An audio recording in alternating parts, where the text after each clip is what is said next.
Kalau Indonesia kayaknya under 100 deh. Itu nggak usah ngomongin gaji karena kan dia nggak pernah dapat gaji dari laki.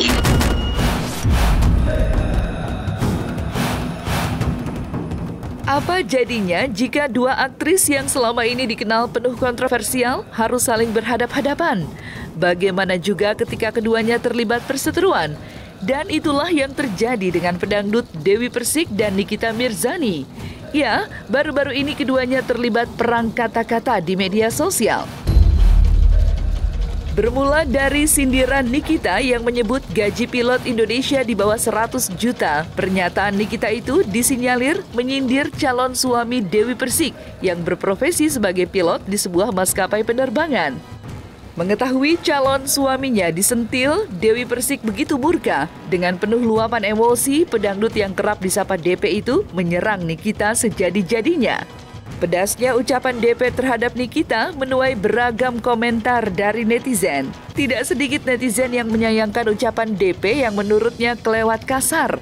Ada juga yang memuji ketenangan Nikita. Dan seperti inilah komentar sejumlah netizen yang ikut meramaikan panasnya gesekan DP versus Nikita.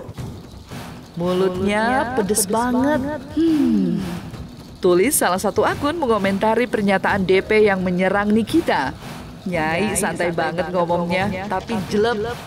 Tulis akun lainnya.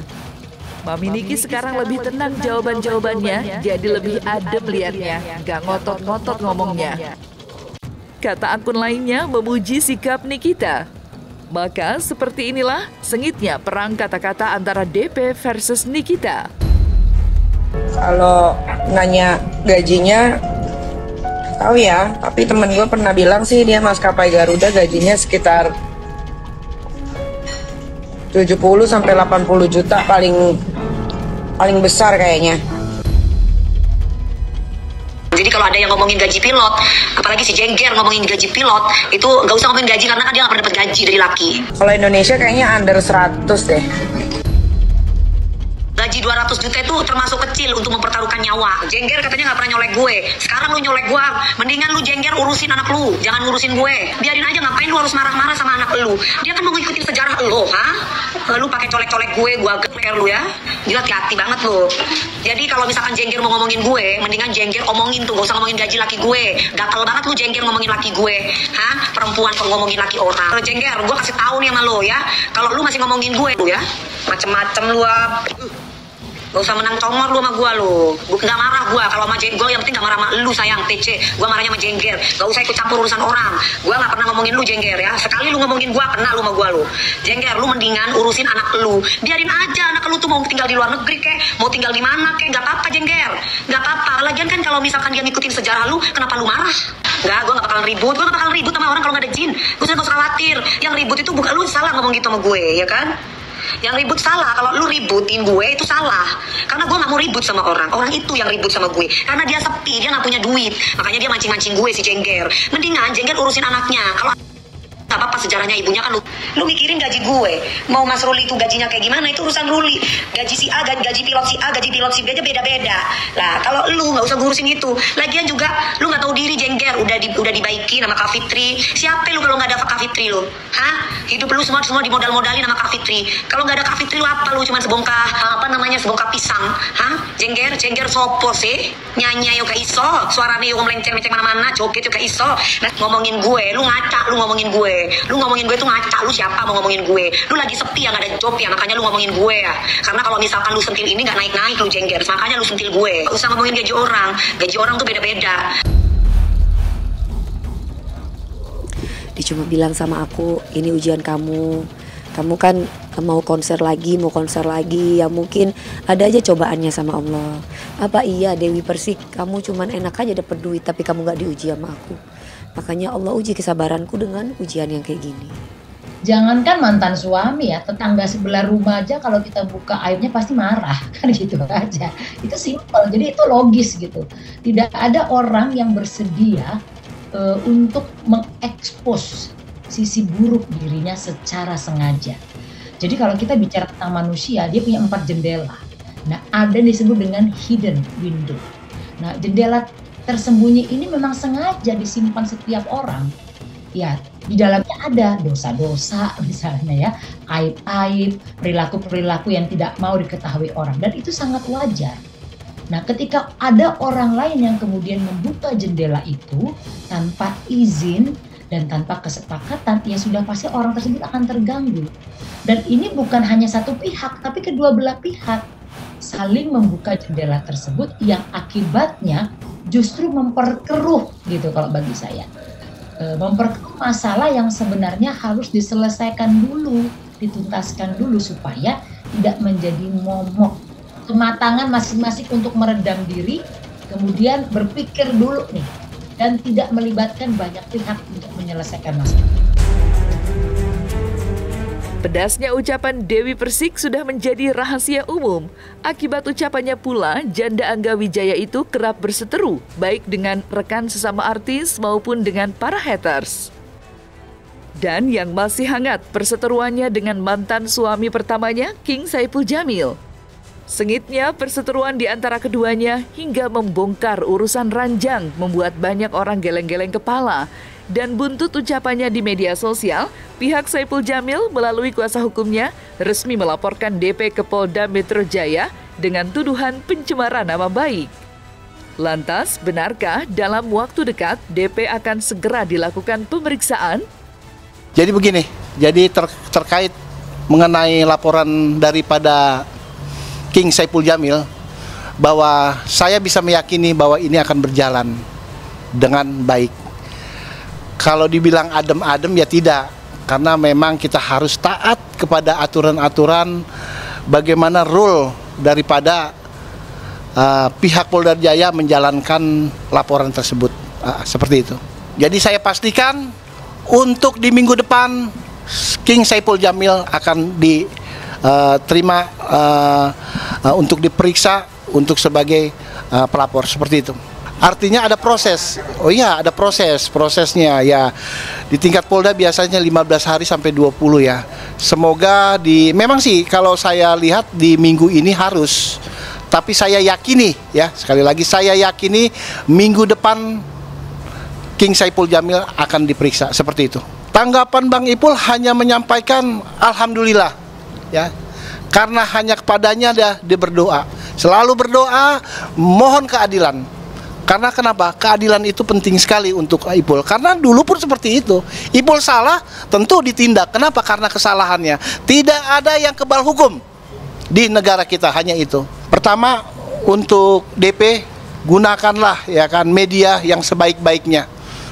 Karena milik publik, DP, gunakanlah media itu menjadi pelajaran untuk semuanya, agar semuanya punya ketenangan.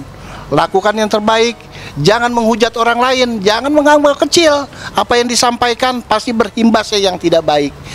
Semoga kedua-duanya bisa saling memaafkan, itu saja menurut saya. Tapi proses tetap berjalan. Bukan Dewi Persik namanya jika hanya diam tanpa kata saat dirinya merasa terusik. Tidak peduli siapapun lawannya, baik artis maupun warga biasa. Ia jauh sebelum perseteruannya dengan Saipul Jamil, DP terlibat perselisihan sengit dengan ketua RT di lingkungan tempat tinggalnya. Sengitnya konflik yang terjadi antara DP dengan ketua RT seperti menodai kesakralan Hari Raya Idul Adha. Seperti diketahui, DP dan ketua RT terlibat cekcok terkait sapi korban milik DP. Alih-alih menempuh jalan damai, justru keduanya terlibat cekcok hingga menjadi tontonan warga. Kasus perseteruan yang terjadi antara DP dengan ketua RT sempat viral di media sosial. Dan seperti inilah panasnya perseteruan yang terjadi di antara keduanya. Ketika saya minta tolong, tapi saya ditanggapi, kalau mereka kan berarti saya, ditanggapi tidak baik. Contohnya, saya bersuara kepada Pak Presiden. Pak Presiden apakah marah-marah kepada saya? Itu kan gak pantas selaku Bapak. Harusnya Pak Presiden mendengar, ada Pak tenang atau Pak RT datang aja langsung ke rumah saya. Benar gak Bu ini sapinya ini mau dibawa Bu? Itu yang benar, bukan malah Bu bilang sama bos kamu, warga kita tidak mau sama daging. Setuju gak seperti itu? Jadi gini. Enggak Pak, ini perlakuan benar gak ada RT seperti itu? Pantas gak seorang Bapak yang kita anggap sebagai RT, Bapak marah-marah? Masjid bukan tempat berak sapi, saudara. Bapak, masjid punya umum. Tadi dulu, udah. Kayak gini. Ibu Dewi. Orang saya berusaha dengan Pak Ustadz, kok kamu yang marah-marah? Pak Ustadznya jangan masalah kok. Sudah gini. Kok Anda yang marah-marah? Gini. Saya marah karena saya dibidik. Ya Bapak itu Bapak bukan marah-marah harusnya. Harusnya bisa ngayomi. Harusnya ngomel ke dia. Ngayomi, kamu tuh RT. Udah, RT jadi Kamu tuh RT tapi tidak bisa mengayomi. Jawab. Bu, kata kompor. Iya. Bu, yang penting jangan kompor. Itu adik gua. Adik gua itu. Duduk siapa? Duduk. Udah. Pak, itu kan dari sini aja kita bisa lihat kan? Ibu. Kita bisa lihat RT kita kayak apa. Dari sini kita bisa lihat RT kita kayak apa. Bener gak RT kayak begini dipilih? Hah? Bener gak? Gimana sekarang lihat dia bisa ketawa-ketawa? Apa ada orang gila kayak begitu? Ya saya nggak tahu lah. Dia tiba-tiba marah yang nggak jelas.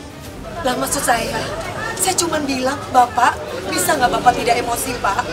Bapak ini kan RT gitu loh. Kami ini warga, otomatis kami tuh anak, Bapak itu adalah Bapak kita. Bisa nggak Bapak bicara baik-baik? Datanglah ke rumah saya, Mbak DP, bener nggak? Enakan gitu mengayomi, bukan malah ngebentak asisten saya, ngebentak security saya. Jangan pandang status, nggak ada kaya, nggak ada miskin dalam hidup ini, semua sama. Kenapa saya tadi marah seperti itu? Dia bentak-bentak saya lagi. Ngomong masalah ras lah yang sebelahnya, kita orang Betawi, nggak ada mau orang Betawi, mau orang Madura, semua sama. Jangan pernah berbicara ras, jangan pernah berbicara tentang agama, nggak ada. Niat saya ibadah, niat saya tuh baik, niat saya tuh memang dari dulu saya lakukan bukan cuma sekali. Saya udah mulai tersinggung di situ. Apa bedanya dipotong di sini terus dibagi-bagi di sini? Apa dipotong di luar terus dibagi-bagi di sini? Apa bedanya? Terkait dengan 100 juta, ini sudah clear. Kenapa? Dari dua saksi yang dihadirkan oleh Dewi Persik, ya, bahwa sesungguhnya hal itu tidak ada permintaan langsung ataupun tidak langsung yang seperti yang berita di framing oleh media kemarin-kemarin. Jadi uang itu tidak ada sama sekali diminta oleh Pak RT. Dua saksi dihadirkan oleh Dewi Persik, satu saksinya kabur. Dalam arti kabur, dia hanya mendengar samar-samar dan dia membuat satu opini melaporkan ke Dewi Persik. Dan tadi Dewi Persik sudah mengiyakan, berarti itu adalah salah informasi. Jadi saya minta, mohon maaf ya, tolong yang namanya terkait dengan uang 100 juta ini tidak dibuka-buka lagi.